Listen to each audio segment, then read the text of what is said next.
in Henderson. It's happening this morning, 8:30 at the Belmont Center. If you want to watch it, you can catch some of it live over on our WCNC Plus streaming app. Happening today, law enforcement agencies getting out to spend time in their communities, all part of the National Night Out initiative. The goal here is to build stronger relationships between neighborhoods and police departments. And this year, the U.S. Attorney's Office also taking part as well. All right, let's get a final look at those area roadways. This is I-77 right now. You can tell it is just soaking wet out there, and the rain is coming down and will continue to come down for hours. Again, there are still lots of wet conditions all across our area. All of that red up and down I-77. Remount Road is now cleared, that accident that I've been talking about, but you can still see a lot of red there backing people up. One accident is actually not on I-77. It's on Woodlawn Road off to the east side of I-77. You can still see a lot of red though inbound on I-77. Another crash here, it's on Westinghouse Boulevard near Granite Street.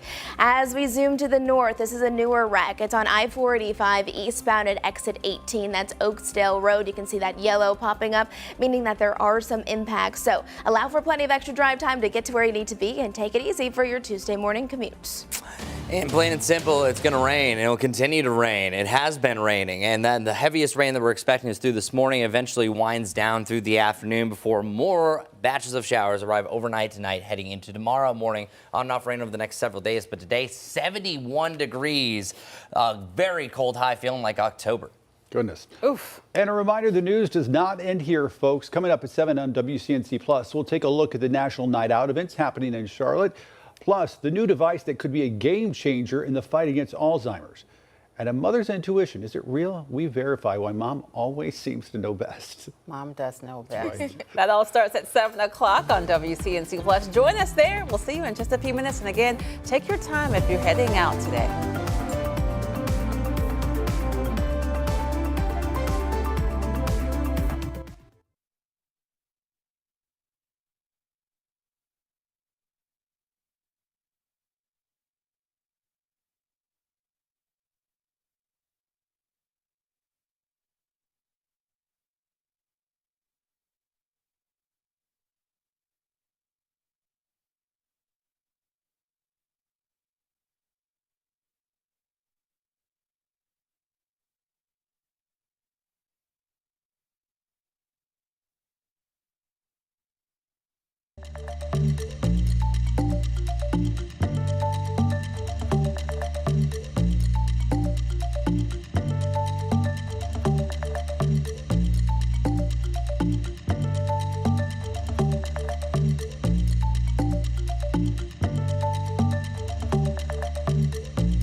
Good morning, everybody. Happy Tuesday. It's a rainy start to the day. This is a live look at the Queen City. You can see the wet roads out there as people are making their way to their destinations. Thanks for joining us here on WCNC Plus at 7 o'clock. I'm Lisa Washington here with Majestic Storm and meteorologist Chris Mulcahy.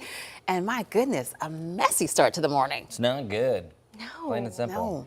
And also, it's almost chilly because we're dealing with a cold rain in the 60s. And Yes. Jessica, as we know, we're not going anywhere really. No, and I didn't want to tell you guys, but I put on my heat a little bit in my car. Did you Over really? the top a little bit, but I just wanted to be cozy. Oh, it I did felt that like too. I wanted to do that.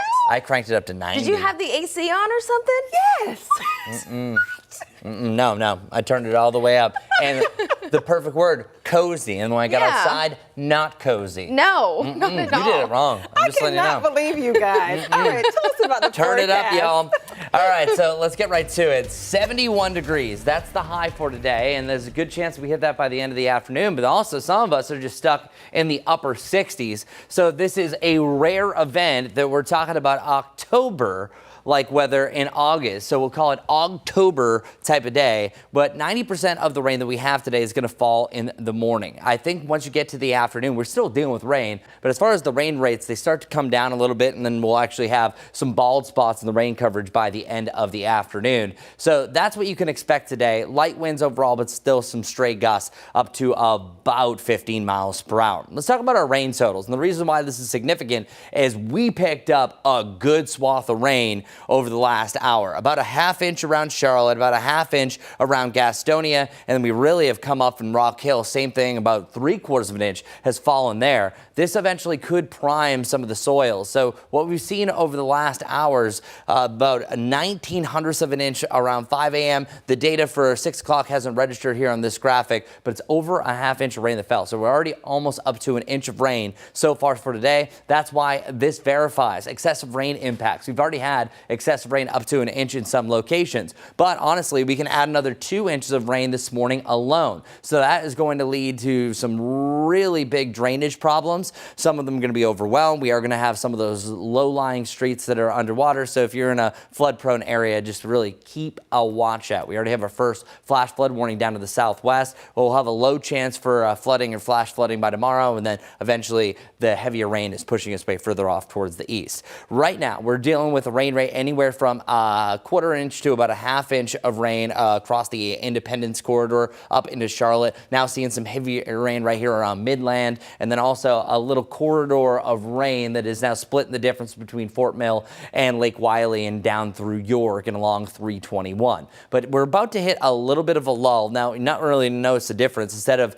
really a heavy rain, it's more of a light to a moderate one. But then we'll see another pulse of the rain that we just saw. That just passed Greenwood, where we had our first flash flood warning here across the Carolinas. That'll continue to progress its way off towards the north and east. So depending where you are, if you live around the I-40 corridor, you're not seeing that much rain. Same thing goes the further east you go around Rockingham.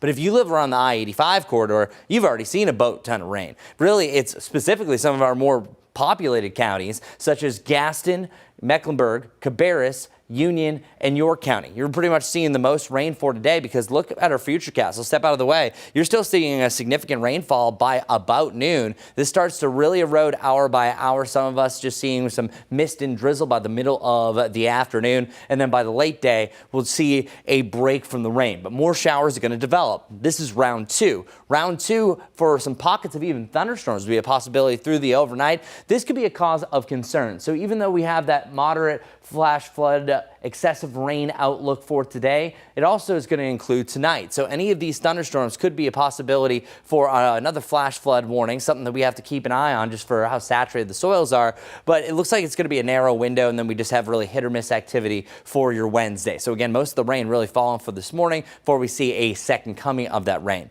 So up until midnight tonight, here's how much rain that you could see. And this is including that evening rain that I just showed you, anywhere from 2 to about 2.5 inches. And this is on top of the already up to an inch plus that we've seen in some locations. So Rock Hill, you're measuring over an inch. Same thing in Gastonia. That would bring your final totals about 3 to 4 inches of rain alone today. Now, if we have any more excessive rain like this in the near term, that's what really compounds. The more rain that you see in a short period of time, the worse it could be. Now, if these were thunderstorms, this would be a big time flash flooding event. But instead, we've been so dry recently. I'm not saying that you're not going to have a flash flood warning or two. It's just a lot better situation because it's more of a soaking rain all in all. So anticipate the rain for today. We're getting a little bit of a lull a little bit later on in the afternoon. Now, coming up, I'm going to have a better look at the upcoming rain chances and also some areas of tropical development. But first, let's get over to Majestic, who's had an active start to the morning. Could really be a wacky couple of hours, depending what we see. Yeah, we definitely still have a lot of wet roadways. You can see I-77 right now. You can tell how wet it is. Cars are thankfully driving with caution, and that's really going to be the name of the game today as you're heading out the door. Really take it easy, drive slow, allow for a little extra drive time to get to where you need to be safely. You can see as we switch it over to our map, all of this green is indicating where those area roadways are very wet, and this blue right here is indicating where there's actually some pooling, so that's right on top of the Charlotte metro area. I do want to take you out to I-85. We've been following this. Now this is cleared, but the southbound lanes were really impacted this morning because a semi-truck actually hydroplaned in rain last night shortly before midnight, and it hit the center wall, causing it to jackknife. It was then hit by two more trucks, and the freeway was closed all night because of the leaking diesel fuel. Thankfully, this is open, but if you need any type of reminder today to slow down, let it be these pictures. And the good news is it's a miracle that nobody was actually hurt by that. This is I-85, so just allow for more extra drive time to get to where you need to be, but also keep in mind, keep plenty of space between you and the car in front of you, as there could still be some backups there on I-85 southbound. I want to take you to I-77 because we also had an earlier wreck at Remount Road that has also been since cleared, but I'm still seeing a lot of colors popping up. I'm going to walk you through a few of our minor ongoing wrecks because right now we don't have any major wrecks on I-77 or 85. This crash here on Woodlawn Road and Wallingford Road, slowing people down just a bit, just to the south of it. Another one here on Westinghouse Boulevard near Granite Street. Take it easy. And then finally this one here, I think this could also be the most impactful one right now. It's on I-485 eastbound lanes at exit 18. That's Oakdale Road. You can see those backups starting to build. I'll give you another update on your Tuesday morning commute coming up here shortly. Lisa.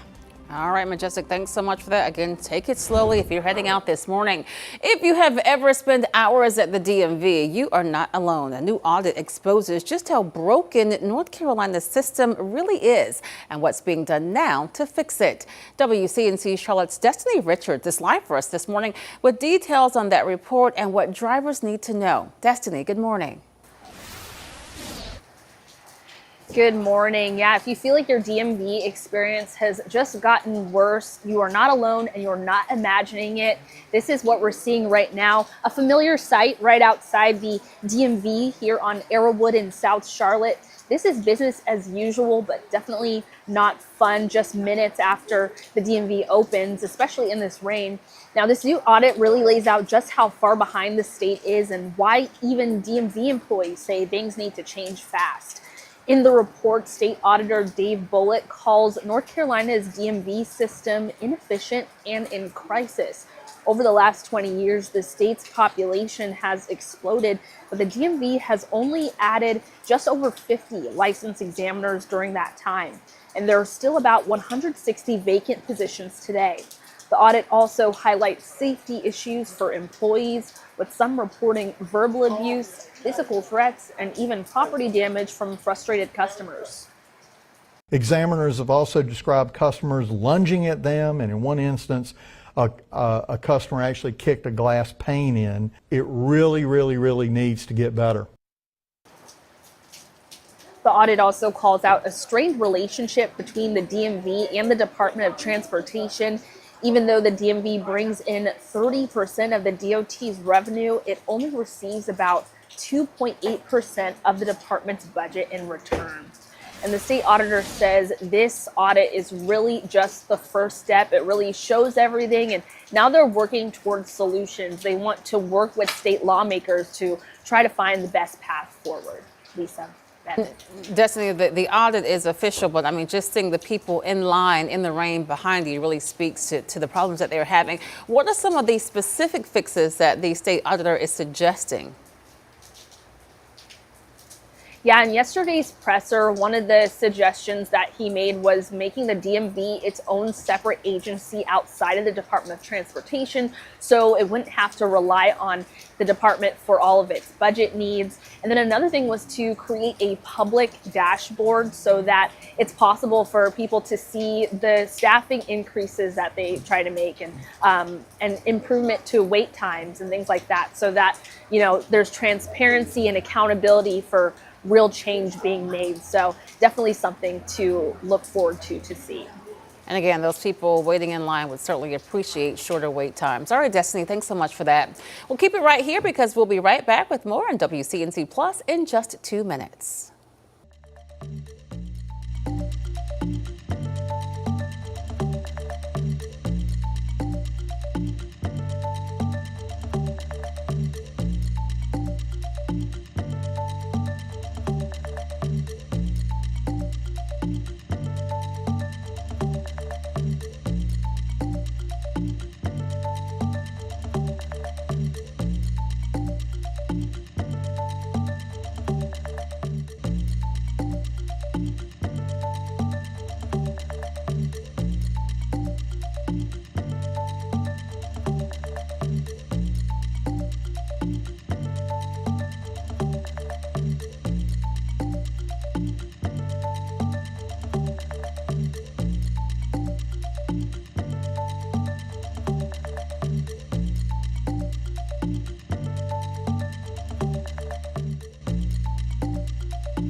Streaming live on WCNC Plus, time now is 7:13. An update on a crime alert this morning. 2 men are behind bars after they allegedly used a fake Uber account to try to rob a driver.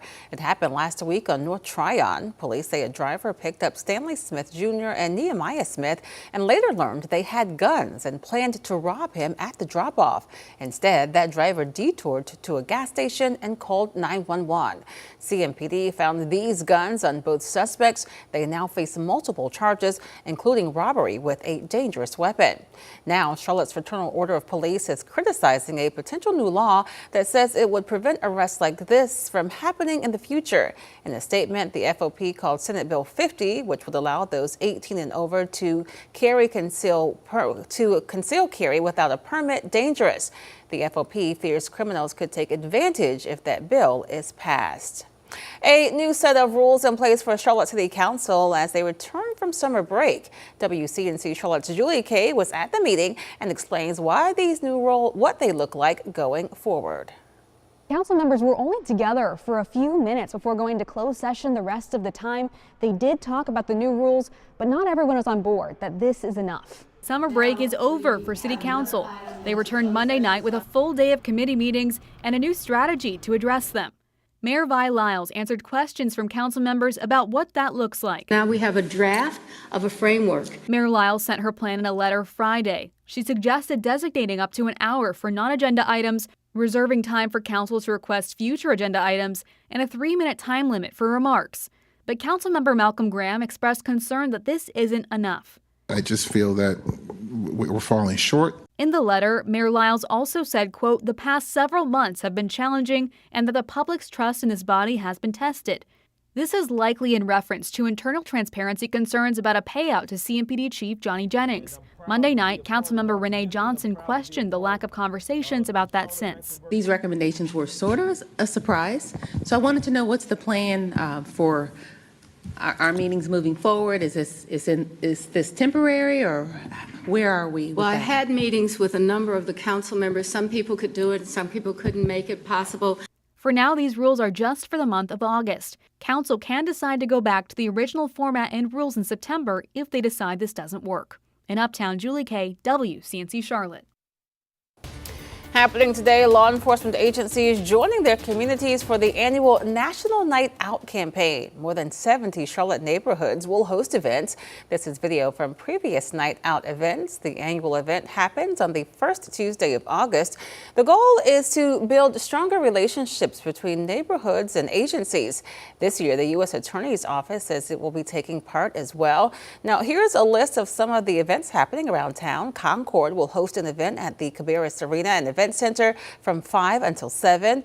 Cornelius National Night Out will be at Smithfield Park at 5:30, and Belmont will host a National Night Out and Back to School Bash at Stowe Park. There's also an event in Five Points Plaza at 6. That's on Trade Street around Johnson C. Smith University.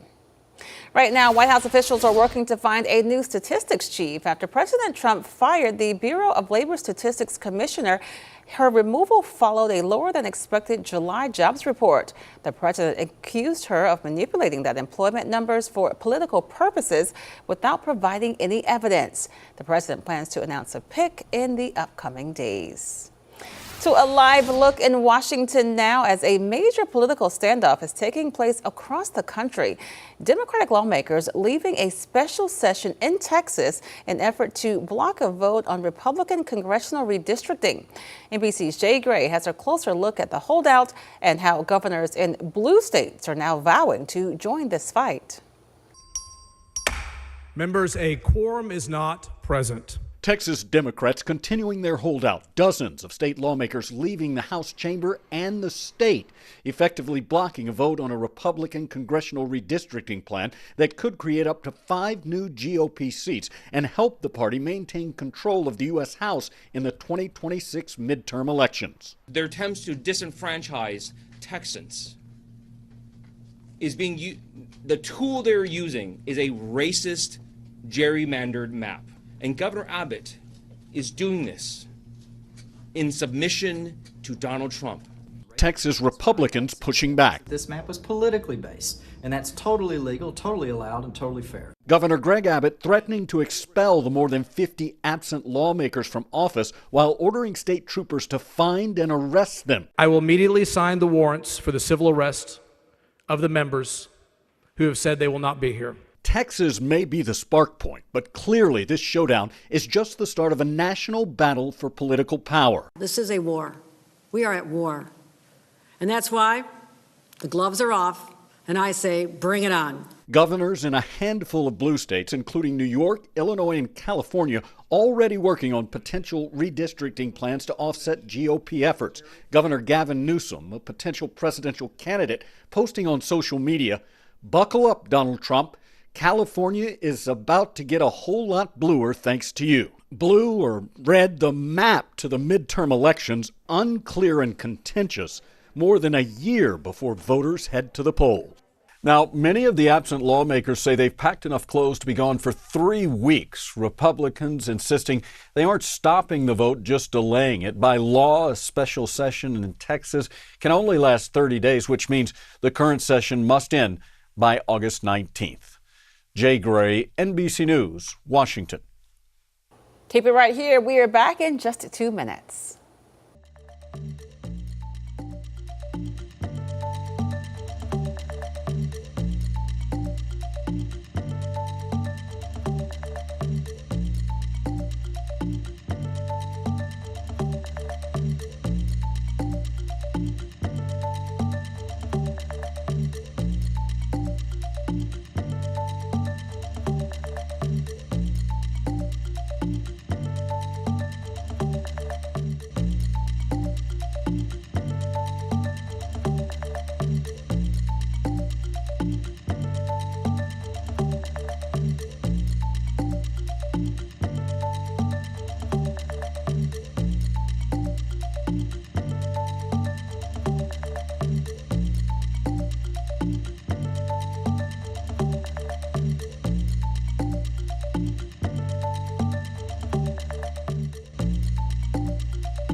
Welcome back, everybody. Check it out. 71 degrees for a high. What's going on? 71 is actually more indicative of late October compared to where we should be. By the way, 90, that's where we should be. I know we did it enough. We did it 26 days in a row, and then before that, taking a one-day break, we did 17 days in a row. So this is a nice little relief, but today's not a pretty day. We have the mid to the upper 60s throughout the morning and the afternoon. Some of us getting into the lower 70s, as I just showed you there. As far as our rainfall totals are concerned, we've seen a lot more rain down in the southwest, but these rain totals are going to be all over the place. Over the last 24 hours, we've seen less than 1/10 of an inch around Boone. Meanwhile, you've seen over an inch in Gastonia, Rock Hill, and Chester. So far, Charlotte is on its way to seeing an inch of rain for the day, and honestly, you could double to triple these values already. Here's what's happening right now. Not much rain happening around Hickory, but you're going to see things pick up. And then further southwest you go, we're starting to see a thinning ribbon of some of that heavier rain. So I'm not saying, hey, it's going to get out of here, but it's really along the I-85 corridor areas south and north of I-85 that we're going to see most of this rain. So some areas easily picking up 2 to 4 inches of rain when this is all said and done. The heaviest rain that I'm seeing right now is actually down here around Union, South Carolina. Same thing around McConnell's. We've hit kind of a lull in some spots around Rock Hill. It's still raining, but we're not dealing with the torrential rain that some of us were dealing with. Same thing around Shelby, seeing a little bit of breakage there. That's also signs that we are seeing a little bit of dry air trying to work into this system. That's what's really eventually going to kill this out a little bit later on in the day. We also have a medium threat for excessive rain. We've already seen the excessive rain, but the more and the longer that you see it,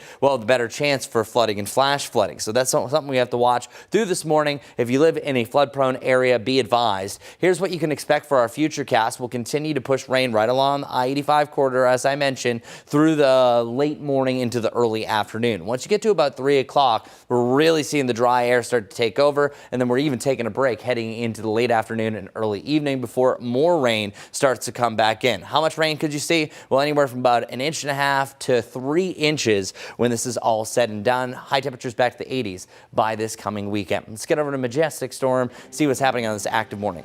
All right, good morning, everyone. We have been very busy out on those roads, and not for the best of reason. It's because we've had several accidents this morning. This is I-77 out there at Gold Hill, where traffic is really backed up. You can see all those lights right there. We got some problems. You see all that blue right there? We're getting reports of a lot of ponding that's currently ongoing. All areas shaded in that blue likely is where that's going to be the worst. And that is leading to a lot of accidents this morning. I want to take you straight to I-77 because right now the right lane is blocked because of a crash. Again, this is I-77 northbound at exit 90. That is Carowinds. You can see that backup. It's about 2-mile backup past Forest Lake, getting close to Fort Mill. And here's a live camera shot at I-77. Again, that's mile marker 90. This is our biggest story right now out on those roads right now. Lisa, we'll have another chat coming up here in just a few minutes. All right, Majestic, thanks so much. Well, we are going to take a quick break right now, but make sure you keep it right here on WCNC Plus. We'll have another update on weather and traffic, as well as today's top headlines, streaming at 7:30.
What a morning. Widespread rain. Definitely want the rain jacket, even the rain boots, the way things are going right now. Either side of the I-85 corridor, seeing everywhere from a tenth of an inch to an inch of rain falling per hour, especially downstream. You can see it right around Greenwood and around Edgefield, South Carolina. A couple of flash flood warnings. That could be a possibility here around the greater Charlotte area later this morning as more of that moderate to heavy rain is on its way. Here's what you can expect for your futurecast. That rain sticking around for most of the morning, slowly starting to wind down the middle of the afternoon and evening. Now, once you get into the latter part of this week, temperatures back to about 80 degrees, lower to the mid 80s this coming weekend, mid to the upper 80s to start off next week. Welcome to a very cool and damp morning. Not a great traffic morning as well, Majestic. We've had problems all morning long at 7:27. If you're heading out the door anytime soon, hopefully you can allow for some extra time to get to where you need to be safely and just slow it down. We are seeing a lot of ponding out there across those area roadways, especially right along I-77. Multiple accidents are ongoing. I want to highlight this one, though. It's on I-77. The right lane is currently blocked because of a crash. It's on I-77 northbound at exit 90. You can see that backup. It's out towards Forest Lake, heading towards Fort Mill. And this is a live look at Gold Hill. Look at that backup. It extends up to Carowinds. More coming up on WCNC Plus.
Good morning. Happy Tuesday. Thanks for joining us live on WCNC Plus at 7:30. I'm Lisa Washington.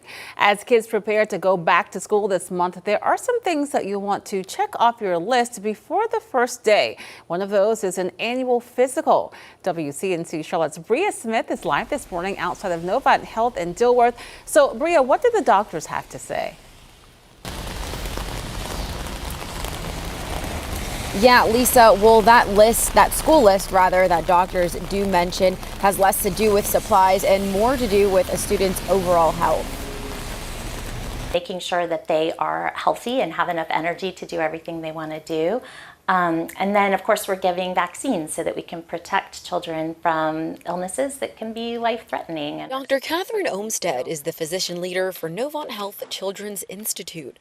She believes a proactive approach to a student's health is a great start for a successful school year. Of course, we're measuring heights and weights to see trends over time, to see how children are growing and developing.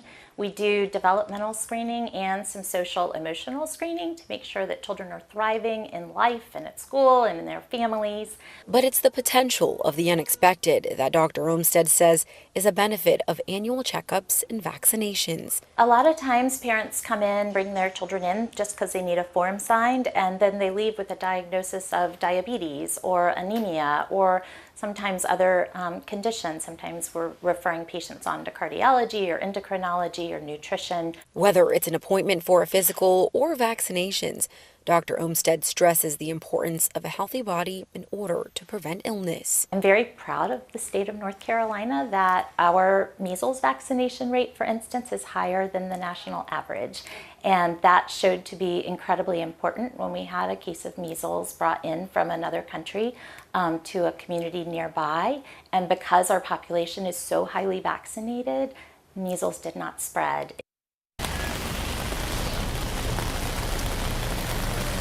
Now, doctors do remind you to make sure you check with your child's school or their pediatrician to see the exact vaccines that they might need. Lisa? Full disclosure, that's on my to-do list. I got to get them into the doctor before they get back to school. All right, Bria, thanks so much for that reminder. And here's another reminder for you. Don't forget that we are partnering with United Way for our back to school supply drive. So you can help students who start the school year without the supplies they need. You can scan that QR code. You see it right there on your screen to donate, or you can just go to our website, WCNC.com/community. You can donate until August 11th. Also, we are hosting a phone bank for that supply drive. Now that's happening tomorrow. United Way volunteers will be in our studio answering phones from 11 to 12:30 and then again from 4 to 6:30. All right, 7:33 now. Let's check in with Chris to find out more about this rain. I mean, it's much needed rain, so we need it, but man, is it a lot. Yeah, it's not good to get it all at once, but this could honestly be a lot worse because sometimes in these cases scenarios, you can have embedded convection. That's just a fancy meteorological term for saying embedded thunderstorms within this band of rain that would actually double to triple sometimes some of these rain rates. But you're still dealing with some heavy rain. Don't get me wrong. It's just that we don't have a designated flash flood watch because of that indication that we don't really have the heavy all-time thunderstorm rains. Now, you're still going to have some yellows to oranges, some reds popping up here. And it's through the course of this morning that I think most of the rain is going to fall. I was saying a figure like 90. I think it's really about 80% of the rain that we see for the day is during the morning hours. Because watch what happens. Heading into the afternoon, some of us are still going to be dealing with some of the heavier rain. But once this gets a little bit closer or further away from its vantage point where it's coming from, it starts to lose energy. Dry air starts to eat into it, and then that's going to allow for it to dissipate by the end of the afternoon, heading into the early evening. But then we see a redevelopment of showers working our way through the overnight. So how much rain could we see?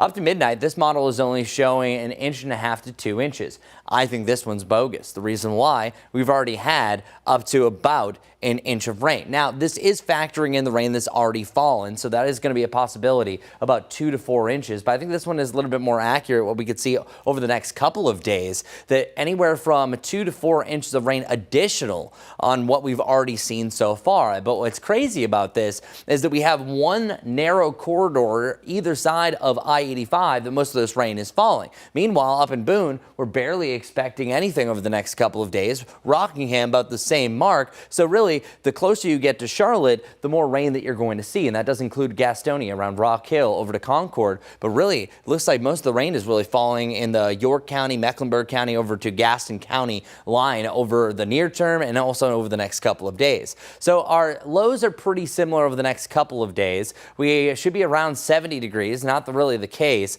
But then we're going to eventually see these return back to the lower 70s next Tuesday. At that point, we're getting closer and back to normal. For tomorrow, it's going to be another cooler day, but I think that we cut off the rain a little bit earlier and high temperatures in the lower 70s yet again, but it's not going to be as cool and damp as what we have today. Just a very similar start as far as our lows are concerned. Here's Wednesday at 4 a.m. Still looking at widespread rain, but I think it gets out of here a little bit earlier. So still early to mid-morning is where we're impacting most of the rain, some on and off showers throughout the rest of the day, but then we start to erode some things. I think that your Wednesday afternoon could come with a stray thunderstorm or two, but you're seeing a lot less rain by the back end of this forecast. That also verifies here, seeing only isolated rain chances Friday and beyond. Now, that could change depending if we have a tropical system that develops off the Carolina coastline. There is a 30% chance that happens over the next 2 to 7 days. So something that we have to watch because now we've primed the soils. If we have any big time rain, say if we have this setup and we do it again later in the week,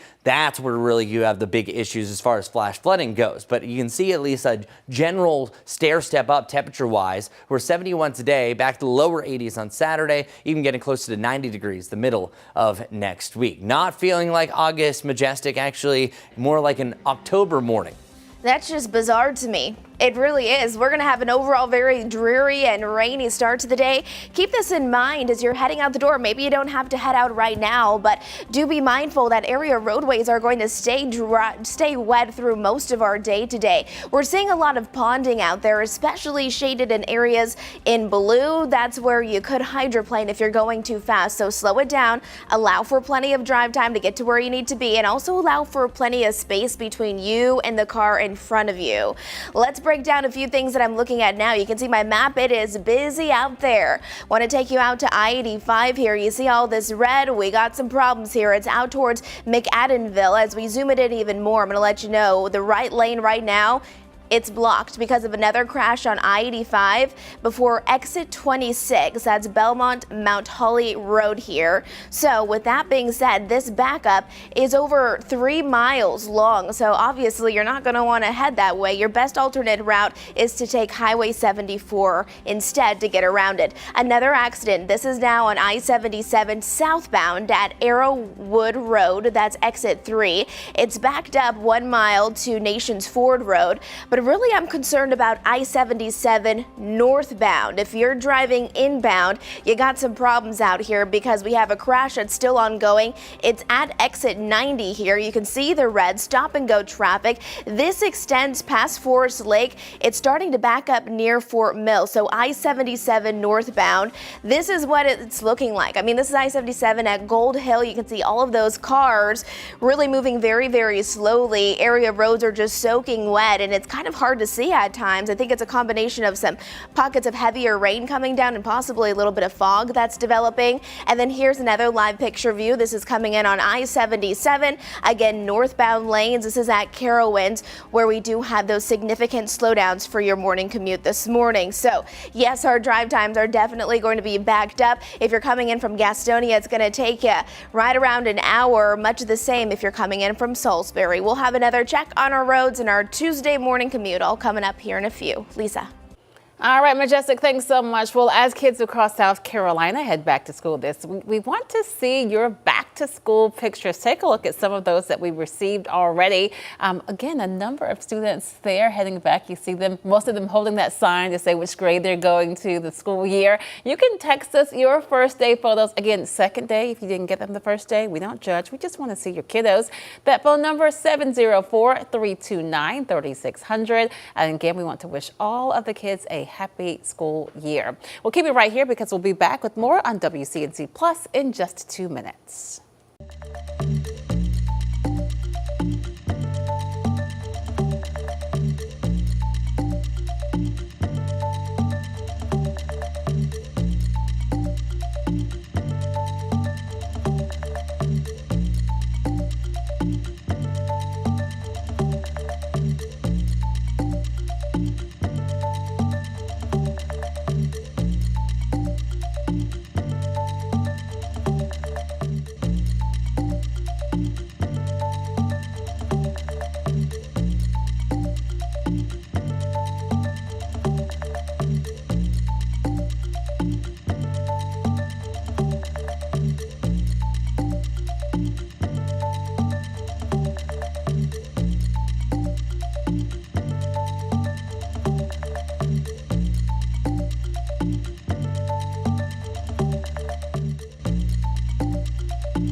The time is now 7:42. All right, parents, be honest. Those plans that you had for your kids to continue learning over the summer, did that actually happen? I get it. Some are fun and life sometimes get in the way. But for kids here in North Carolina, there is still some time to get in some learning.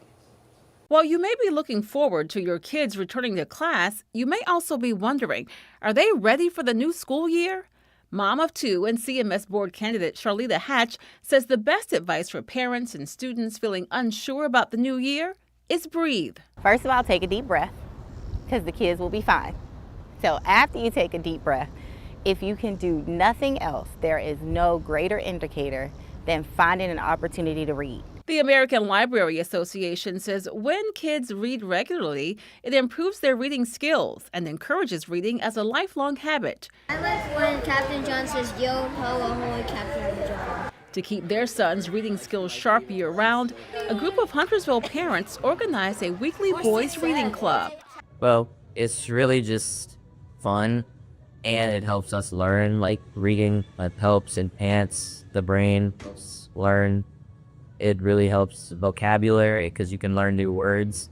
And it's mainly just a fun way to see all your friends at one time. If your summer plans for reading and learning didn't go as planned, it's not too late to get started. From finding a page turner to reading a recipe and helping prepare meals, Hatch also believes teaching your children to be independent helps them get ready for the upcoming year. Every year we should be teaching our child to need us less. And what does that mean? So if they are going to the second or third grade, they can pack their lunch. If they are going to middle school, they can clean a bathroom. They can get their own clothes out for the week. They can learn how to iron. And so make your mom life easier. Practical advice to make your mom life easier. Well, Hatch also says if parent guilt hits, just give yourself some grace because you might miss something and that's okay. The best thing you can do is to make sure that you stay involved with what's happening in your child's school. Health experts are reminding parents to watch what your kids are carrying on their back. Heavy backpacks that are stuffed can lead to discomfort and soreness, especially in their backs, necks, and shoulders. Doctors say the best way to prevent issues is by picking the right backpack. So you should look for one that has two wide padded shoulder straps and a padded back. A waist or chest strap can also help with those heavy loads, and make sure that you pack it properly. The heaviest items should be in the backpack, packed closest to the back, and then the more lighter items towards the outside of the back. That helps the weight to be distributed in a way that it's easiest for the child to carry. Experts say a backpack should never be heavier than 15% of your child's body weight. And if they are hunched over while carrying their backpack, it's probably too heavy. Rolling backpacks may help carry some of those heavy loads. All right, Mom, so have you ever noticed that you always seem to know when something is wrong with your child, even if you aren't with them? Many call it a mother's intuition, but is that actually a real thing? Well, we wanted to find out. WCNC Charlotte's Megan Bragg verifies.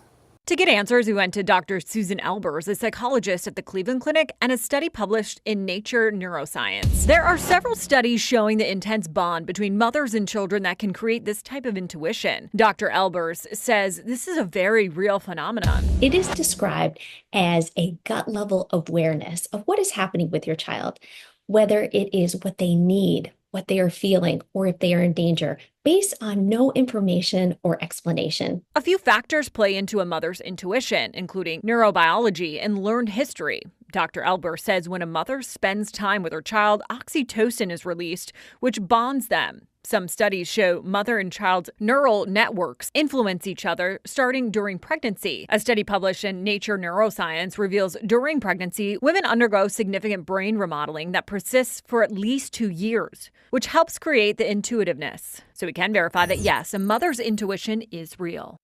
Dr. Elber says there's a difference between a mother's intuition and anxiety. She says it's important to know the difference and speak to your doctor if you are experiencing anxiety. With your Verify, I'm Megan Bragg. I mean, we all know mother's intuition is a real thing, right? Yeah. Tell us about your incident. I've been talking about this sort of during the commercial breaks, but you definitely feel it. You just know. Obviously, I have a 12-year-old and a 6-year-old. And a couple of years ago, I was going on a girls' trip with my friends. It was going to be so great. Yeah. And my daughter, I could tell she wasn't like really 100% before I left, but I thought, oh, she'll be fine. She'll, take some medicine, all good. And just, the farther I got away from her, the more I could feel that like something was not on. So by the time we landed and we got to the hotel and I called my husband to check in, she had strep throat. Oh no. So then you had that not feeling. enjoy that nice beach trip to a wonderful island to hang out because I knew that she wasn't feeling well. No. Chris and I were talking, we're like, we feel like the older that we get, the less that our moms are more in tune with us. I feel like when you're young, your mom's like, what's wrong? And I see that with my sisters too, who have young kids, but like the older you get, my mom will be like, how's it going? I'm like, it's fine, but maybe distance, maybe age, but there's always a little something, but not as much as when you're young. From my experience. And I think things definitely turn because you share cells with that person. Yeah, so something does maybe go off. So and moms always know if something is wrong. Oh, for sure. No, it is also crazy with just watching Kim and JT. Yeah. Just that evolution is like she knows to a T what he's going to do or just has that feeling. I always say my kids, like, I'm home base, so they give me everything. And you just know because I'm their home base. All right. Well, Moms we can just are take superhumans. a quick break, but stay right here on WCNC Plus. We'll be right back.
Well, good morning, everybody. It's a beautiful day. Check out Charlotte. I'm being sarcastic. It is just a gloomy day. You can't even see the city right now. It is overcast. It is cool, chilly, almost feeling like a wet October day. Really put that in perspective. Now, these would be some very warm lows for October, don't get me wrong. But the typical high that we usually have, say, for October 21st, well, is actually 71 degrees. And that's the high that I have around Charlotte. We still have some wet roads over here in Boone, but the visibilities are okay. Winds are light to moderate, depending where you're at. And then Monroe, you can actually see a little bit of a brighter sky. And now I'm really splitting hairs here. Let's just call it a brighter overcast off in the distance. But the big difference is the most of the rain is right around the Charlotte area in either side. So we're looking at low visibilities across Kannapolis, Concord, through Charlotte, down through Rock Hill, where the heaviest rain right now is in York County. And that'll continue to push its way further off towards the north and east, where we're starting to see a lot more activity. So it's especially right in here the southern parts of Gaston County that we're really starting to see a better flood concern. So hold on one sec. We have a new advisory that has been issued for this southern part of the area just because of the amount of rain that's been coming through. So let's do this live time to assess this new situation that just popped up. So here we go. Just give me 1 second. So it was right here around Gaston County that we have a new issuance. This is likely just going to be a flood advisory. Like, you got to click on it right here. All right, yep, area flood advisory. So that likely is going to be around the South Fork River here in Gaston County. The next step after this is usually going to be an aerial flood warning, and then it would be a flash flood warning. And speaking of, that's where we've really had a lot of the issues right down here close to Greenwood. That's where the heaviest rain has been. Some areas estimated over 5 inches of rain. That's why there's multiple flash flood warnings there. Now, there's a chance riding along this that we could have some flash flood warnings a little bit later on in the morning, at least more of these flood warnings and aerial flood advisories, just because the amount of rain that has already fallen. So getting right to our future cast, you can see that the most widespread rain, I think, is really going to be over the next 3 to 4 hours. By the middle of the afternoon, still some lighter rain, some drizzle, but it really starts to erode. And we're going to take a break late afternoon to the early evening, but then there's a second coming of showers, even a chance for a thunderstorm overnight tonight, some more heavy rain, and that could also lead to some drainage problems and some flood issues heading into your Wednesday before eventually things start to wind down. So today does not feel like August. Instead, we've been really jokingly calling it an October type day. 71 for a high today, lower 70s still with the chances for rain tomorrow morning. Upper 70s Thursday and Friday, and then eventually we're back into the 80s. This still is missing the mark. We should be around 90 degrees this time of the year, and then 86 by Monday. It's really not until the middle to latter part of next week that we're even back close to that 90-degree point. So get ready for a lot of rain today. Today is the day that you absolutely need the rain boots, the rain jacket, the umbrella, and also, Majestic, some extra time for your morning commute. Absolutely, yeah. Definitely plan accordingly as you're heading out the door. Drive slow, allow for time, and make sure you have plenty of space between you and the car in front of you. You don't need to be that close to one another, especially on a day like today. Here's I-77 coming in out of York County. You can tell how wet those area roadways are. Want to get to a few of my accidents. We have a lot to talk about. Still, all of this blue right here is indicating where the worst ponding is, and that could lead to hydroplaning if you're still driving very fast. So again, slow it down. You can see all the red, you can see all the accidents. I want to take you out to I-85 right here as we now have a new accident popping up. It's out towards McAdenville. As we zoom it in, the right lane is now blocked because of that crash. It's on I-85 between before exit 26. That's Belmont Mount Holly Road here. All of that red is showing where that backup is. So your best alternate route, I just suggest taking Highway 74 because this backup is probably now about 4 miles. In addition to that, we have 2 accidents on I-77. The first one is I-77 South at Arrowwood Road, but a most significant one is right here. It's on I-77 northbound. That's exit 90. There's a live look. This is Gold Hill with that slowdown in place. That is out towards Carowinds. That's exit 90, and you can see a better perspective of that if that camera is not so frozen. But again, it is going to be slow moving as you were heading out the door this morning. Majestic, thanks so much. We are going to take a quick break right now, but make sure you keep it here on WCNC Plus. We're going to have another update on weather and traffic. Again, take it slowly. You heard Majestic talk about the accidents happening now. If you're heading out today, you definitely want to be mindful of that. And we'll have the day's top headlines streaming at the top of the hour.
Well, good day, everybody. We are anticipating a bunch of rain to continue for the rest of this morning. Temperatures right now at 65 degrees, and temperatures don't move too much. We will get back into the lower 70s, or at least right around 70 degrees by the latter part of the day, but not a good looking one. Check it out. We're going to anticipate this rain to continue really on and off throughout the morning, but more so on. It's really not until about the middle of the afternoon that we really start to erode most of that rainfall as some dry air starts to work its way in. So today by far is going to be the coolest day that we have this week. After today, we can expect temperatures to slowly recover. Still the lower 70s, not seeing much sunshine for tomorrow. Overnight tonight's also a chance for a thunderstorm or two. And then by your Thursday and Friday, I think we'll see some brighter spots start to evolve. Upper 70s for those days. By the weekend, lower to the mid 80s, back to the mid to the upper 80s heading in the middle of next week. Let's get over to Majestic, where it's been an active morning commute.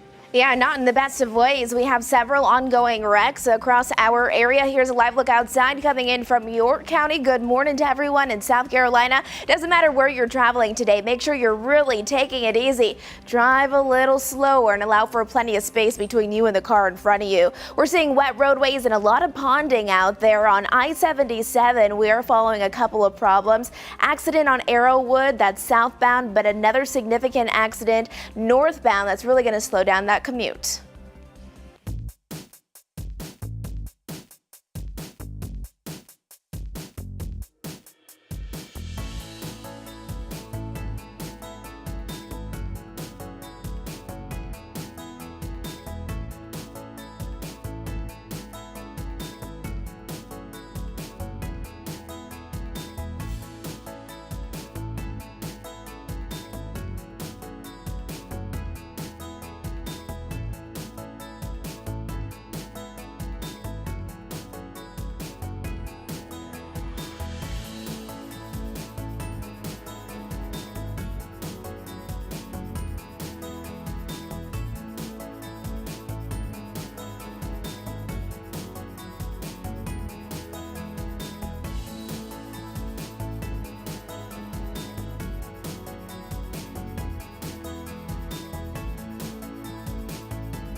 Streaming live on WCNC Plus at 8 o'clock. Thanks so much for joining us. Well, it is a rainy Tuesday. Take a live look. This is I-77 northbound, I believe, and you can see the traffic moving slowly there because of the wet roads. It's been a busy morning for you, Majestic, and I know, Chris, you've been tracking all this rain, but we need it. Yeah, her job's harder just because mine is like, it's wet, it's wetter, and then we're about to be at our wettest point. But then you've seen a bunch of incidents. A handful, and really serious ones as well. Larry walked in earlier saying that the ponding on his drive to work was just horrible. You know, that raised water on the roads where you drive through it and you can actually see some hydroplaning happen. And we saw that earlier with the serious accident on I-85 late last night, actually, with those 3 big semi-trucks. Thankfully, that's been cleared, but still some big problems that we'll talk about this morning. And so the rain is going to last for quite some time. I think you said we'll get break in the afternoon for a little bit of time? Yeah, but it's the rest of this morning. And look at the time, it's only 8 o'clock. So we're Right. talking a minimum about another 4 hours of this rain, and it will be heavy again at times. So those areas that are already starting to go underwater, we're going to add a lot more to that. So low-lying roads that are typically prone to flooding around Gastonia, Gaston County, down to York County and Mecklenburg County. Yeah, it's not a good scenario. And we don't have any designated flash flood warnings at this point, at least for the Charlotte specifically. But this is the way the day looks. Not great. Look at those big blobs of water just coming down. Yeah, it's going to be a very wet morning and a wet overall day. Right now, widespread rain across the Charlotte area, down to Rock Hill, over to Concord. Lancaster still seeing some rain. Nothing happening in Rockingham. Rockingham, you're sitting pretty. You're at 72 degrees. It's overcast. Good for you, because the rest of us are going to be dealing with a lot of rain, and we are going to have a slight real feel just because about how humid it is. So 68 still feeling like 70, but there's more to come. We're not done. We actually haven't received the most persistent, heaviest rain of the morning. That's about to happen. That's all this rain right down here, and these are the ones that really prompted all of these flash flood warnings around Greenwood and areas south. There's a bunch of aerial flood advisories as well, including one for southern Gaston County, so we're already starting to see the water rise there. So again, if you live in any flood-prone areas, please be advised, be careful. Over the next couple of hours, we're going to see that rain slowly expand its way off towards the north, but it's sticking around for most of the morning. It's really not until about the middle of the afternoon that we really erode a lot of this, but then it's a brief break. I think more rain can come, even a chance for some thunderstorms, and that's later this evening, overnight heading into tomorrow. Tomorrow, you're not going to have as widespread of rain. We're still going to have some areas and corridors of rain, but things will start to dry out and even a better chance for a brighter sky to end it depending where you are. But really, all in all, today and tomorrow, overcast days, certainly much cooler than they should be, feeling like October, a wet October day to say the least. Futurecast rainfall, this is not factoring in what's already fallen. We've already seen values that are up and over an inch in a lot of locations, but we can anticipate another 2 to 3 inches of rain before this is said and done, leading up to midnight. Now, if we're factoring in the rain tonight heading into tomorrow, it could be even more, showing some signs of up and over 3 inches compared to what's already fallen on the ground. So I just want everyone to be advised that there is going to be that flooding potential, but the main reason why we don't have a flood watch, or really it's a bigger cause of concern, this is just really a slow soaking rain that, yes, you are picking up and sometimes up to a ½ inch per hour. But what really causes the flash flooding is when you get 1 to 2+ inches across an hour or a couple of times back to back. We don't really have those rain rates right now. So we can thank our lucky stars that there aren't a lot of embedded thunderstorms in this, as this could be a major issue that would follow. But still, if we have any sort of rains over the next several days, it still could be a chance that we're already priming the soil for some potential flooding. So let's talk about how much rain has fallen so far today. The most recent updates of stalling, because it hadn't come through yet, but since midnight, we have actually had 1.35 inches of rain across the Charlotte area, over 1.5 inches around Gastonia, close to 1.5 inches around Rock Hill. But it's crazy to see the difference from place to place. Now, there are a couple of anomalies that obviously Concord has seen measurable rain, same as Salisbury, just nothing's coming in at that point. But the zero in Rockingham is real. They've literally seen no rain that's measurable. And then Boone, you've barely seen anything at all. And we'll continue that green and yellow pushing across the area. So yeah, I think up and over 3 inches of rain is going to be a good possibility by the time we're done with this event. And we're also looking at, I think, our peak for any flood potential really today, but I'm also going to keep that into tonight as well. So whenever you have these excessive rain impacts or even a convective outlook, they usually go not just for the day, but also the day and the overnight, and that's what this one on Tuesday is for. Wednesday looks like it's just a low chance, and then eventually our flood threat is going to leave with us, as well as long as we can get no additional interruptions in our systems. Widespread rain chance today, likely by tomorrow, and then eventually we're going to see just the usual isolated storm chances. Most of this week is going to be cloudy, though. We will have some sunshine, but no beautiful wall-to-wall sunshine scenarios. Low to the mid 80s this weekend, back to the mid to the upper 80s early to midweek next week. But just crazy weather, Majestic. How's it affecting our morning commute so far? Well, it sure hasn't looked great, I'll tell you that much so far, and still it is very, very wet outside. You can see live look. Let's start with just this 4-box. This is I-77 coming in from South Carolina. This is in York County. You can tell all the roads are wet, and we are seeing some significant backup still. I'm going to talk about that, but I want to give you a perspective. Whenever you see this blue popping up, that's indicating where the area roadways likely is seeing some ponding out there, and that could lead to some hydroplaning if you're not slowing it down. Where we have that green, that's just indicating where the roads are wet, and of course all those spots shaded in red, that's where we do have some major slowdowns. Let's take you out to a couple of locations because we have a few active accidents that are still active right now. I want to get to this one. This is I-77. The right lane is blocked because of a crash at exit 90, so we're continuing to follow that one very carefully for you. You can see as it extends back how much of a backup that is. That takes you past Forest Lake and out near Fort Mill. Here's a live look of I-77 right around the same area. That's Gold Hill. I mean, look at all of those lights. Stop and go traffic if you are heading inbound on I-77. Here's another perspective, just really giving you more camera live looks of what's going on. This is I-77 again. This is at mile marker 90. That's out towards Carowinds here. I mean, look at that. All of those lanes moving very, very slowly because of that ongoing accident, but because we've had problems really for several hours now when the congestion just keeps on building.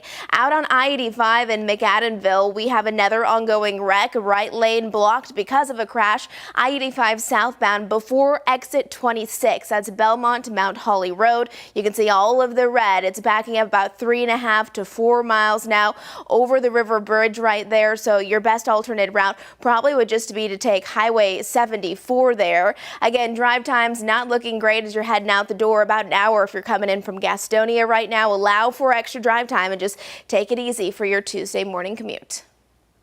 All right, Majestic, thanks so much. 8:08 now. If you've ever spent hours at the DMV, you are not alone. A new audit exposes just how broken North Carolina's system really is and what's being done to fix it.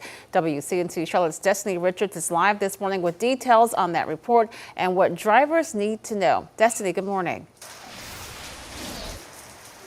Good morning. Yeah, if you feel like your experience at the DMV has just gotten worse, you're not alone and you're not imagining it. This is what we're seeing here in South Charlotte at the DMV on Arrowwood Road.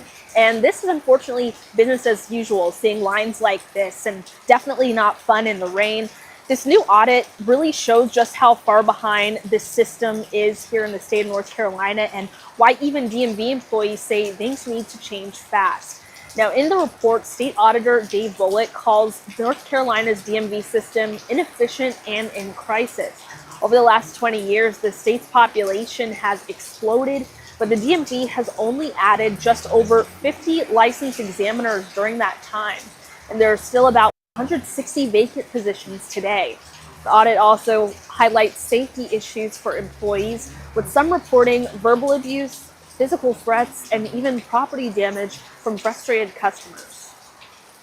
Examiners have also described customers lunging at them, and in one instance, a customer actually kicked a glass pane in. It really needs to get better. The audit also calls out a strained relationship between the DMV and the Department of Transportation. Even though the DMV brings in 30% of the DOT's revenue, it only receives about 2.8% of the department's budget in return. And State Auditor Bullock says this audit, this report is really just the first step. It shows all of the issues, and then they're going to continue to dig into these issues, try to find solutions, and work with state lawmakers to try to find out the best path forward. Lisa? Destiny, I'm just looking at the line of people behind you. I mean, it's a Tuesday morning, it's raining, it's wet, it's chilly. These people are waiting to be serviced at the DMV. I mean, that's just evidence that the system needs some help. So what are the specific things that the auditor is suggesting? Yeah, it's definitely going to be trying to find a long-term issue. It's not going to happen overnight, but some of the things that were suggested in yesterday's press conference, David Bullock talked a little bit about having the DMV be its own separate agency apart from the Department of Transportation. That way it can use its own budget to try to make improvements. And then also having a public dashboard. That way people can see, a transparent, accountable view of changes being made, whether that's increase in, a fix of wait times, as well as increasing staffing. That way there can be an actual view of if any real change is being made. A lot of people would appreciate a shorter wait time. All right, Destiny, thanks so much for this report. The era of the digital driver's license is here, but North Carolina still has a ways to go before we can start using them. While we wait, WFMY's Giselle Thomas learned how this process works in other states to get an idea of what we could see in the future. Now, a mobile ID is equivalent to a physical driver's license, and it's used in over a dozen states across the country. Right now, our state DMV says that it's in the process of figuring out how it will be used in the near future. Now, IDscan.net specializes in technology here in the U.S. and across the globe. Jillian Kosman is the chief operating officer who says that the service works through a digital wallet or app. She says what makes it different is that it does not show your driver's license number or secure information like a physical card. Instead, that information is transferred electronically. All the data is encrypted. It requires a Face ID or a PIN to unlock the mobile ID so that no one can access it. There's almost zero chance of somebody being able to steal or spoof someone's mobile ID. And then the data they use a secure protocol that uses near-field communication to send the data transfer between the ID and the decrypting software like what we provide. That is also very difficult to spoof. Now, due to that secure unlock feature, I asked Kosman what happens if someone has a mobile ID and is in a situation where emergency services has to access it. Definitely a situation where there's really no replacement for that physical identity document. And that's why a lot of states, including North Carolina, see the mobile ID as a supplement to the physical license. And I think we'll continue to see physical driver's licenses and IDs issued for many, many years to come.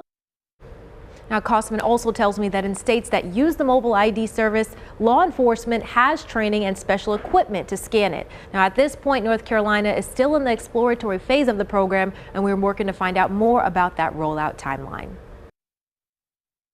Giselle Thomas with that report. We're going to take a quick break, but we'll be right back with more streaming on WCNC Plus in just 2 minutes.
8:16 now. This morning, the suspect in a deadly Northeast Charlotte hit and run is behind bars. Vincent Henry Jr. facing multiple charges, including death by motor vehicle. Police tell us 2 cars, including one driven by Henry, crashed on North Tryon Street near West Sugar Creek earlier this month. Those cars hit and killed 74-year-old Ace Chambers, who was walking on a nearby sidewalk. One of the drivers, identified as Willie Sturdivant, remained on the scene and was charged with driving while impaired. Henry drove off. Now he is in jail. He is scheduled to face a judge this afternoon at 1:30. Happening today, law enforcement agencies joining their communities for the annual National Night Out campaign. More than 70 Charlotte neighborhoods will host events. This is video from previous night out events. The annual event happens on the first Tuesday in August. The goal is to build better relationships between neighborhoods and agencies. This year, the U.S. Attorney's Office says it will be taking part as well. Now, here's a list of just some of the events happening. Concord is going to host an event at the Cabarrus Arena and Event Center from 5 until 7 this evening. Cornelius National Night Out will take place at Smithville Park at 5:30. Belmont is going to host a National Night Out and a back-to-school bash at Stowe Park.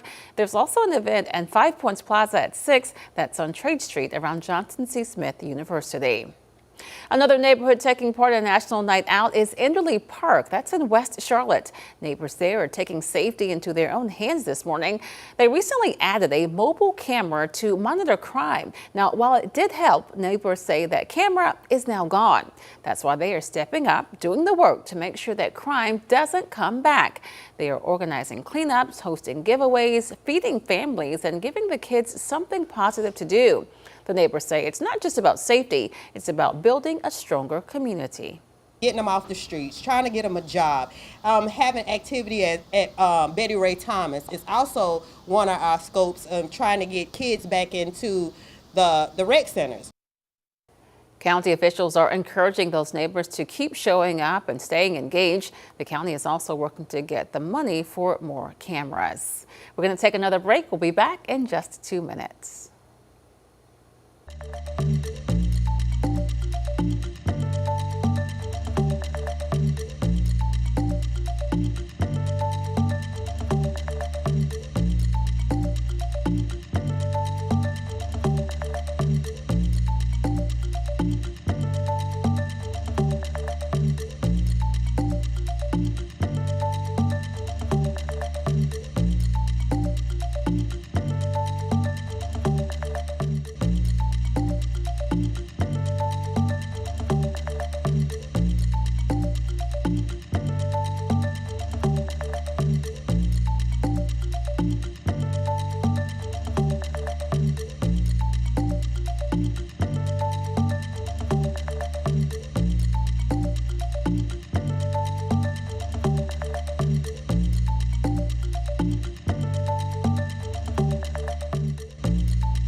Be prepared and have the umbrella, the rain jacket, and the rain boots. Welcome back, everybody.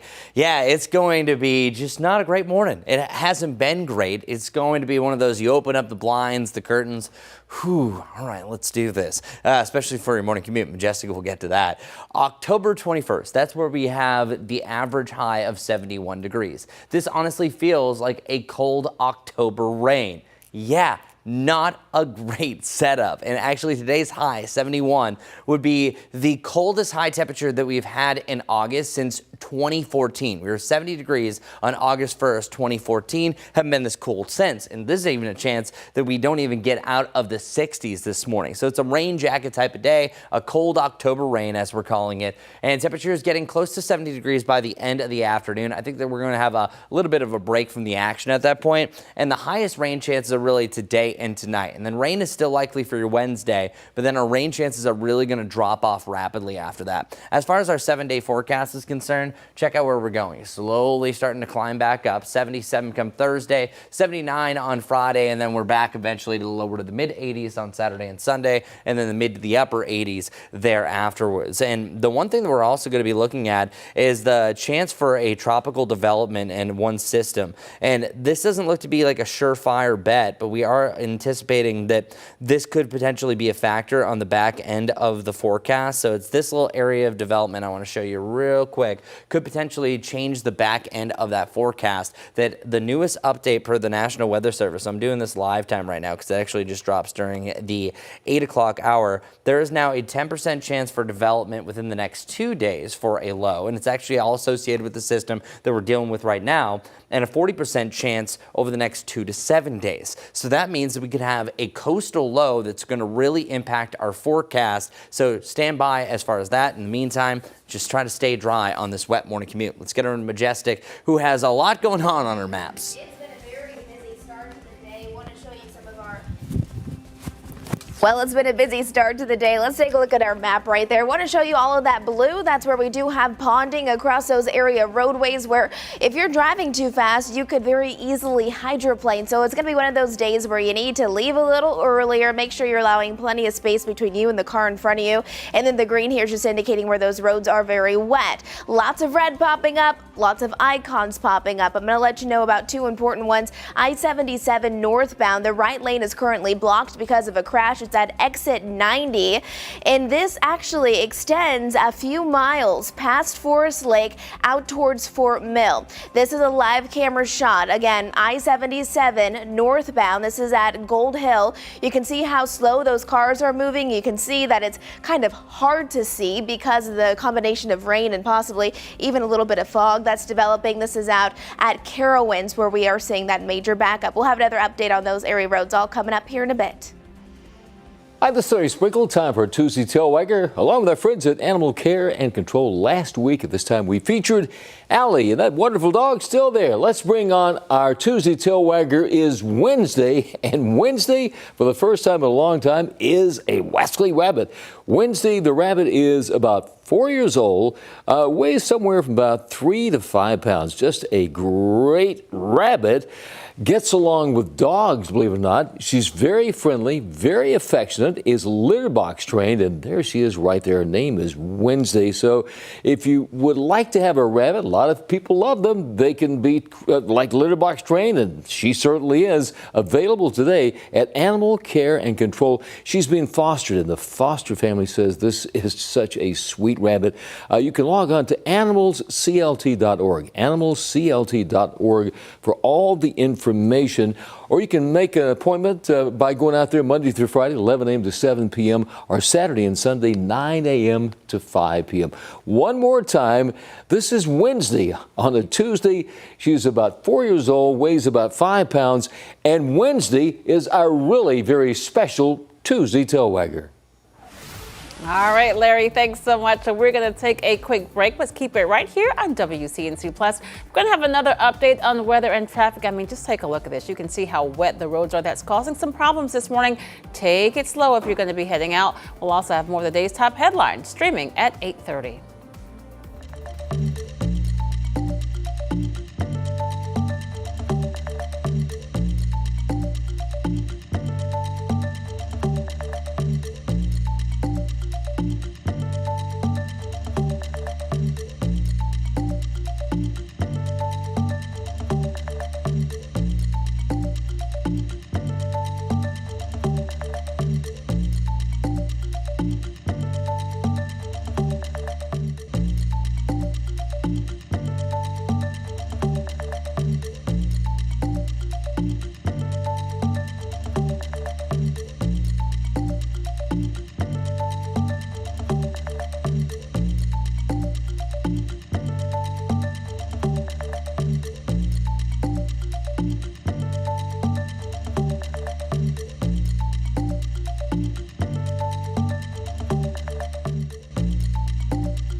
Well, good morning, everybody. Check it out. We are dealing with a very wet morning so far. So far, we've had over an inch of rain across Charlotte, 1.35 inches to be exact, and it's been about a half inch per hour. If we keep up these rain rates, this is going to be a record rain for this day in climatology, but the rain eventually is going to wind down, but not right away. We still have a lot of rain that backs all the way down here to Newberry, South Carolina, right here around the I-26 corridor down to Greenwood that has an active flash flood warning. So expect rain for at least the next 4 hours across the greater Charlotte area. Our 7-day forecast also shows that we're staying certainly cool because of it. I think by the middle to latter part of the afternoon, we'll break up the rain significantly. Some dry air starts to work into this, but still the damage is already done at that point. So a very wet day overall. Chance for rain overnight tonight, back to the lower 70s tomorrow, and then slowly getting warmer through the weekend, eventually back to the 80s, but still well below normal. Another week below normal for August. Let's head over to Majestic on an active morning commute. Good morning, everyone. It is 8:27. Hey, if you're getting ready to head out the door, I-77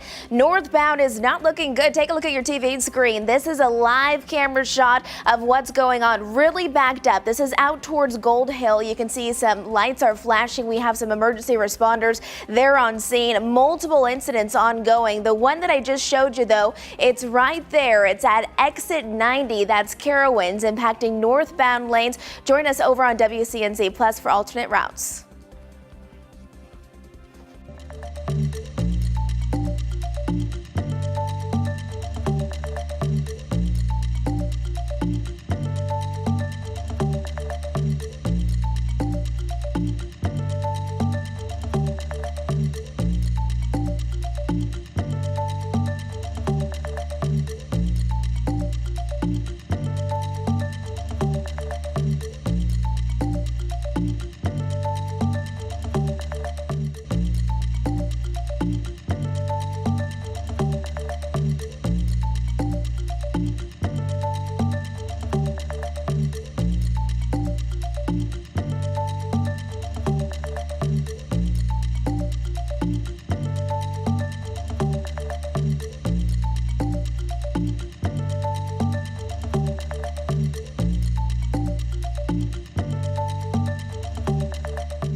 You are streaming live on WCNC Plus at 8:30 on this Tuesday. I'm Lisa Washington. Well, take a look. It is certainly a mess out there. I mean, the rain has started. It's been going for quite some time now. And Chris says we won't get a break until sometime this afternoon. It's really been hard on the roads this morning. We've had a number of accidents. We're going to check in with Majestic momentarily to find out details about the morning commute. But let's start things off with Chris to find out just how long this rain is going to last. Hey, thanks a lot, Lisa. First off, I want to show you some of these rain totals since midnight. They are all over the place. And now ignore Concord. They just aren't reporting right now. Wadesboro has had 1/100th of an inch. Meanwhile, we've had Charlotte, Gastonia, and Rock Hill all reporting over an inch of rain. So the reason why these totals are all over the place is just because of where the rain has been. So here it is right now, the most recent update, still adding on to those totals. These are only updated every hour or so. We now have anywhere from a light to a moderate to a heavy rain. Now, they're all going to have different rain rates. So let's actually bring up a different version of this to show you how much the rain is actually coming down. So any areas that we have within the, say, yellows or oranges that we have here is coming down at a rate that's roughly over about a ½ inch to 65/100ths of an inch each and every hour. And the lesser known of the greens are about 1/3 of an inch to 1/4 inch per hour. But if you have any of these lighter greens, they're barely hitting the ground. The darker greens about 15/100ths of an inch per hour. And the reason why I'm showing you this is we have a lot more of those heavier rain rates that are going to continue to push their way further off towards the north and east. So it's areas that have already been impacted by most of the rain. Rock Hill, Gastonia, and Charlotte are going to continue to see these bands of rain. Now, the only difference here is that we're going to see more of the southern end that hasn't seen as much. So if you live over in Lancaster or over in Union County, you've seen a decent swath of rain. Don't get me wrong, less than an inch, but a good soaking. You're going to have a chance for more of those heavier rains that are going to continue to push their way throughout the morning heading into the afternoon. So better look at some of our rain totals that we're potentially going to see. By the time we get to about midnight, that's where we could have upwards to about 1 to 2 inches of rain. Now, these totals keep coming down if you've been watching us on and off throughout the morning, because these are also factoring in the amount of rain that's fallen so far. So let's get right to our futurecast. Our futurecast is showing that the rain is going to start to break up as we work our way into the afternoon. Once you get to the middle of the afternoon, I think we see a significant difference. So check it out. By 3 o'clock, you're still having passing showers that could be anywhere from light to moderate intensity, but we see a lot less by about mid to late afternoon heading into the early evening hours. Then beyond that, you're going to have a chance for some scattered showers and thunderstorms overnight heading into tomorrow. So tomorrow is, I think, a little bit more scattered, but you could have some heavier rain rates. So some of those isolated totals on top of already saturated ground could be kind of problematic as we're working our way into tomorrow. Then once you get to Thursday, we're still going to have some on and off rain, but this system is starting to retreat further off towards the east. That's actually going to turn into a coastal low. This coastal low could become our next named storm. So we have a lot of key factors here, and whatever that coastal low does could affect our forecast. For one, we're stuck in a pattern that's called cold air damming. Cold air damming keeps colder and wetter conditions around for longer. That eventually is going to break. The CAD will break by the end of the week, so things will get a little bit better. So that's why you rapidly see our rain chances drop off from 60 to 40 to 20, and then that's why you also see that sunshine symbol starting to evolve. I think by the back end of your Thursday, you start to see a much brighter sky, and then by the weekend, just a chance for an isolated shower or storm with still some clouds sticking around. Coming up, I'm going to talk a little bit more about the tropics, that tropical low, and how it may affect our long-range forecast, even extended out 10 days. But first, we have to get to those wet roads, which has not been a good morning. No, it's been a very, very busy morning, and not in the best of ways. We've had a handful of accidents, couple of serious ones. We'll start with a couple of our live camera shots, just putting things into perspective. Right now, my watch spot is really I-77. If you're going to be traveling inbound in York County, maybe you're heading towards Charlotte, you have problems outside. I mean, look at this. This is stopped traffic right now because of an ongoing wreck. A camera not too far away from it, you can see those flashing lights right there, indicating that emergency responders are there on scene. Traffic is hardly moving at this point. The rain is continuing to come down, and it is making for difficult travel for some of us. Putting things into perspective a little bit more, I want to give you a better glimpse of that live camera shot here. This is I-77 specifically. This is exit 90. That's out at Carowinds. You can see this is a very active spot this morning as you're heading out the door. Putting this over in my map now, giving you even more perspective as to what we're seeing. Multiple accidents on the way that are happening right now, but heading back to where we're seeing that very active scene. It's I-77. Right now, we know that at least one lane is blocked because of a crash on I-77 northbound happening at exit 90. You can see as we zoom it out, all of that red is extending now past Forest Lake out towards Fort Mill. So this is backing you up several miles at this point. Another thing that we want to let you know about is that yes, those roadways are very wet, but we're seeing a lot of ponding out there where the rain's coming down, pockets of heavy rain at times, and it's making for very slick road conditions, possibly some hydroplaning as well. It looks like they are trying to move the camera a little bit, but this is really just putting into perspective what I-77 northbound is looking like. Again, this is exit 90 specifically, where we are seeing some problems out there. This is Gold Hill. So again, if you are traveling this way, this is our northbound lanes that are mainly being impacted by that. I also want to let you know really quickly about I-85. We have a new crash right here. The right lane is blocked because of it. Southbound, or it's actually impacting the right-hand lane southbound right before exit 26. That's Belmont Mount Holly Road. You can still see some orange right there, slowing people down. Your alternate route there is going to be taking Highway 74 just below it. We'll have more details coming up here in just a few. A lot of red on that screen. All right, Majestic, thanks for that update. As students prepare to head back to school this month, there are some things that you will want to check off your list before their first day. One of those is the important annual physical. WCNC Charlotte's Bria Smith is live outside of Novant Health in Dilworth this morning. So, Bria, you spoke to the doctors. What did they have to say? Yes, Lisa, I did. And, doctors are warning about a school list that has less to do with school supplies and more to do with a student's overall health. Making sure that they are healthy and have enough energy to do everything they want to do. And then, of course, we're giving vaccines so that we can protect children from illnesses that can be life-threatening. Dr. Catherine Olmstead is the physician leader for Novant Health Children's Institute. She believes a proactive approach to a student's health is a great start for a successful school year. Of course, we're measuring heights and weights to see trends over time, to see how children are growing and developing. We do developmental screening and some social emotional screening to make sure that children are thriving in life and at school and in their families. But it's the potential of the unexpected that Dr. Olmstead says is a benefit of annual checkups and vaccinations. A lot of times parents come in, bring their children in just because they need a form signed, and then they leave with a diagnosis of diabetes or anemia or sometimes other conditions. Sometimes we're referring patients on to cardiology or endocrinology or nutrition. Whether it's an appointment for a physical or vaccinations, Dr. Olmstead stresses the importance of a healthy body in order to prevent illness. I'm very proud of the state of North Carolina that our measles vaccination rate, for instance, is higher than the national average. And that showed to be incredibly important when we had a case of measles brought in from another country to a community nearby. And because our population is so highly vaccinated, measles did not spread.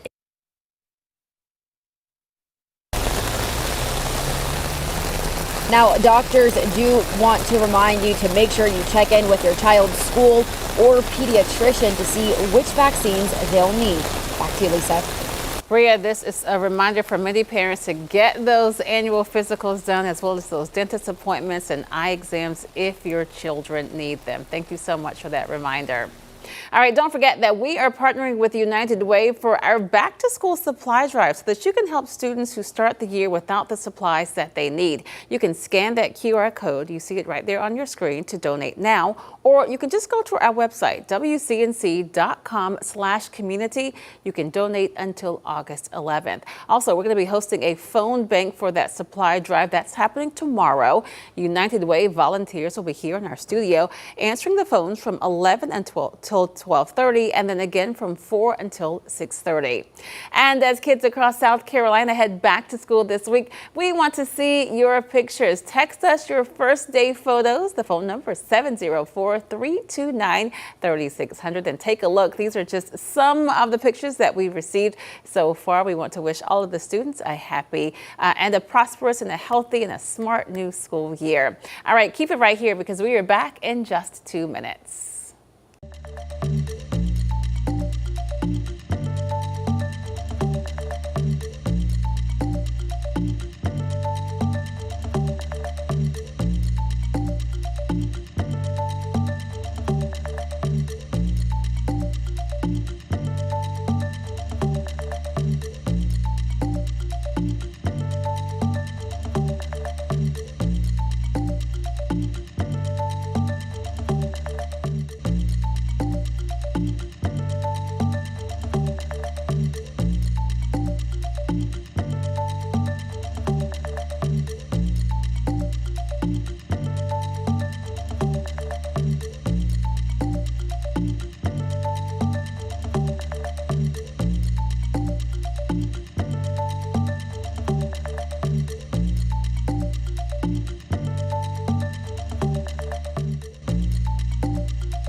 time is now 8:42. We've been telling you about just the messy situation out on the roads this morning. Take a look at this. This is I-77 southbound. Again, mile marker 88. We're going to check in with Majestic momentarily, but you can see how the right lane there is closed because of some sort of accident on the roadway this morning. Again, a lot of red on her screen that you're going to see, but just caution if you're going to be heading out this morning because the roads are so wet and our rainy conditions continue. This is what you will have to deal with if you are heading out. So you want to be mindful of that and just give yourself some more time. To find out more about our rainy weather on this Tuesday, the coldest Tuesday. I mean, it's feeling like October in early August. That's just hard to believe given what we saw last week, Chris. Yeah, that's our stat of the morning. 71 actually feels more like October 21st. And not yesterday, but the previous Monday, we were 101 degrees, so really put that in perspective. 90% of the rain totals that we have today, I think, are falling in the AM. We've already seen over an inch in several spots, such as Gastonia, right around Rock Hill and Charlotte, but we'll continue to see a likely chance for rain over the next 3 to 4 hours. After that, we're going to start to hit a little bit more breaks, become more scattered through the afternoon, and eventually this is going to wind down. But very heavy rain in the meantime. One flash flood warning in the map here in the Carolinas. I'll have your full report coming up.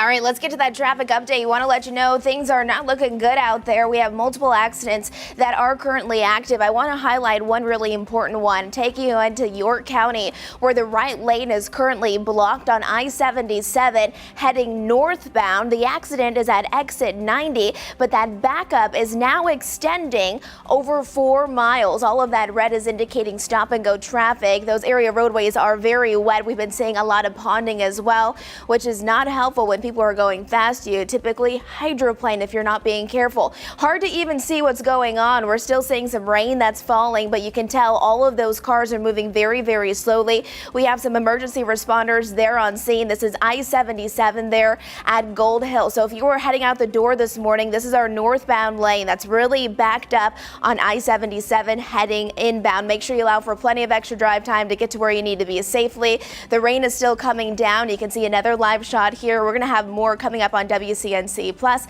all in just a few minutes. Lisa. All right, Majestic, thanks so much. 8:45 now. All right, parents, let's be honest. Those plans that you had for your kids to continue learning over the summer, perhaps they didn't go as planned because summer fun and life often gets in the way.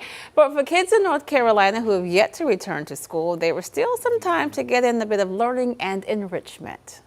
While you may be looking forward to your kids returning to class, you may also be wondering, are they ready for the new school year? Mom of two and CMS board candidate Charlotte Hatch says the best advice for parents and students feeling unsure about the new year is breathe. First of all, take a deep breath because the kids will be fine. So after you take a deep breath, if you can do nothing else, there is no greater indicator than finding an opportunity to read. The American Library Association says when kids read regularly, it improves their reading skills and encourages reading as a lifelong habit. I like when Captain John says, "Yo ho ahoy, Captain John." To keep their sons' reading skills sharp year-round, a group of Huntersville parents organize a weekly boys' reading club. Well, it's really just fun, and it helps us learn, like reading helps enhance the brain, helps learn. It really helps vocabulary because you can learn new words. And it's mainly just a fun way to see all your friends at one time. If your summer plans for reading and learning didn't go as planned, it's not too late to get started.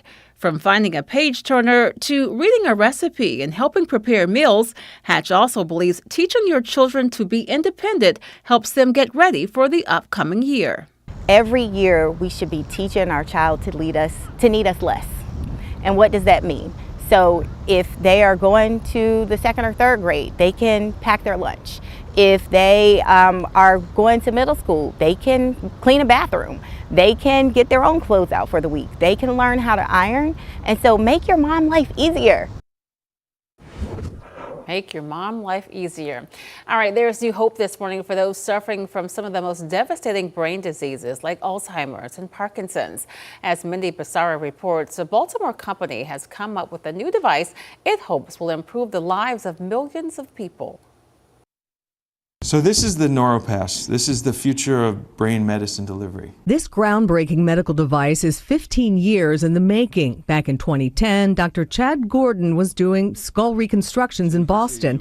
He noticed after brain surgery, many patients end up with missing fat and muscle in their skull.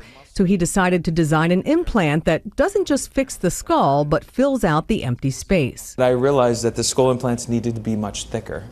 That's when the second light bulb went off that said, someday we can use that space inside the thicker implant to deliver medicine down a short catheter right into the brain. Here's why that is significant. Dr. Gordon says 95 to 98% of oral medication never reaches the brain because of what's called the blood-brain barrier. The brain as an organ is the only one whose blood vessels are wrapped with extra cells, which is the barrier.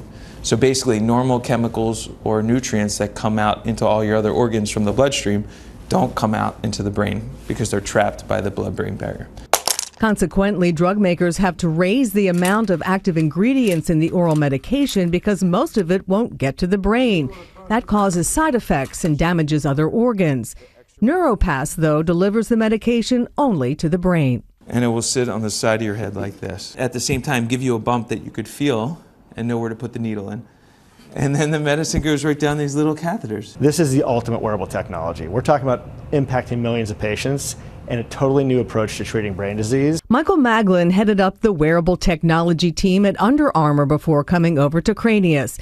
Maglin says future versions of NeuroPass will have remarkable advances. That we can incorporate sensors and Bluetooth in communication and wireless charging. And we have all of that technology in our IP portfolio. But for us, it's important to focus on what does the patient need now and how do we get this to patients as quickly as possible. The hope is NeuroPass could help treat numerous devastating brain diseases, cancer, Parkinson's, Alzheimer's, seizures, even schizophrenia, saving lives by delivering medicine exactly where it needs to go. Mindy Barraza with that report. The NeuroPass is not yet FDA approved and is currently in phase 1 of trials. We'll keep it right here. We're going to be back in just 2 minutes.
Well, good morning, everybody. Have the rain boots, galoshes, the rain jacket, whatever you want. It's that type of environment. Now, The good saving grace that I have here is that we're not super unstable and actually warmer. Now, hear me out here. If we had a warmer environment and it was a little bit more storm oriented, we could be talking about a big time flash flooding event. Now, it doesn't mean you won't have a flash flood warning. It just doesn't mean that it starts to hit that historic level or really the life threatening range. Now, we're still going to have what's really called nuisance flooding in the near term. And if we have another one of these events soon, it's not going to be good. It compounds that one after another. But we're still dealing with anywhere from a quarter to a half inch of rain per hour over the next several hours. But look what happens once we get into the early afternoon. By about 2 o'clock, we're starting to see things kind of retreat from the I-85 corridor. It's areas really southeast of Charlotte that are dealing with some of the heavier rain. By the mid to late afternoon, still overcast, not a pretty day, but we're starting to break up the rain, maybe a little bit of patch of drizzle here and there. And then you're also seeing some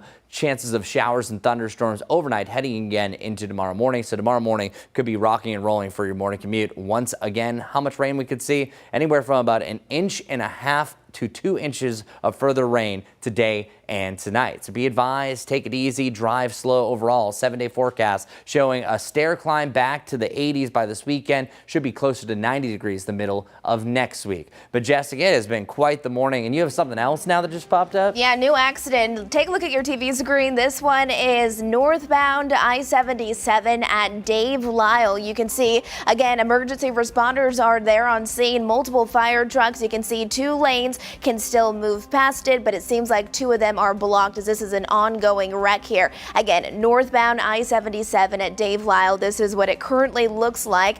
Taking it slow will be really what you need to do. Allow for plenty of time to get to where you need to be. More of our live camera views of I-77 coming in from York County, especially if you're heading inbound, heading towards the Charlotte metro area. That's where things really are not looking good. My map, I mean, it has a lot going on. Numerous active crashes, but the biggest one that's really slowing a lot of people down, it's right there in those live camera shots like I showed you. Right lane currently blocked on I-77 northbound, specifically exit 90. You can see all of the red there. That's continuing. Seems like that's that second accident. Over 4-mile backup. There's a live look right there. Again, this is I-77 at Gold Hill, where we are seeing significant backups because of those crashes this morning.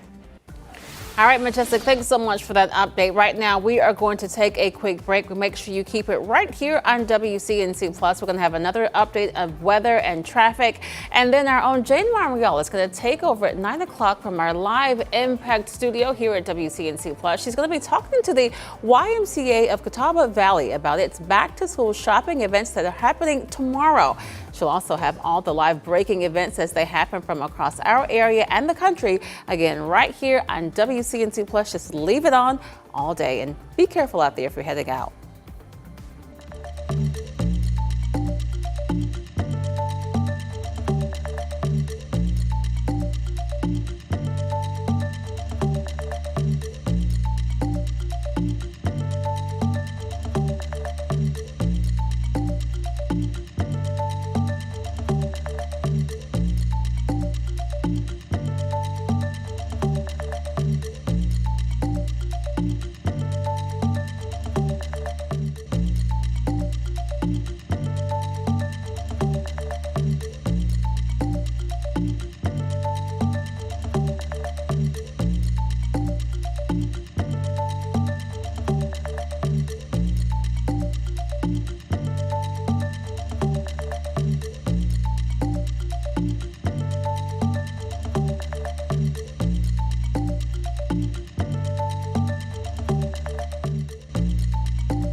Plain and simple, it is wet out there. Have the umbrella, the rain jacket, the rain boots, always good ideas. We're expecting the heavy to moderate rain to continue off towards the northeast, so it's still going to keep it rather wet. That it absolutely is going to be raining for the rest of this morning. Most of the rain that we have today will fall during the morning time. Now, once we get to the middle to later part of the afternoon, temperature's not moving too much, and most we get up to 71 degrees, but that rain will start to wind down. For the rest of the week, temperatures getting warmer slowly, a little bit drier as well with the usual pop-up storms by the weekend. Majestic, let's get to you because it's been an active morning. It has been very active. Lots of crashes that are currently ongoing. Make sure you're allowing plenty of drive time to get to where you need to be. You're taking it slow out there. We have some major problems this morning on I-77 northbound, specifically exit 90. We have a crash there. Another crash on I-77 at Gold Hill. Right lane is currently blocked right now. You can see that backup. It's about a 3 to 4 mile backup between the two. So keep this in mind. This is a live camera shot of what it looks like. This is I-77 at Gold Hill.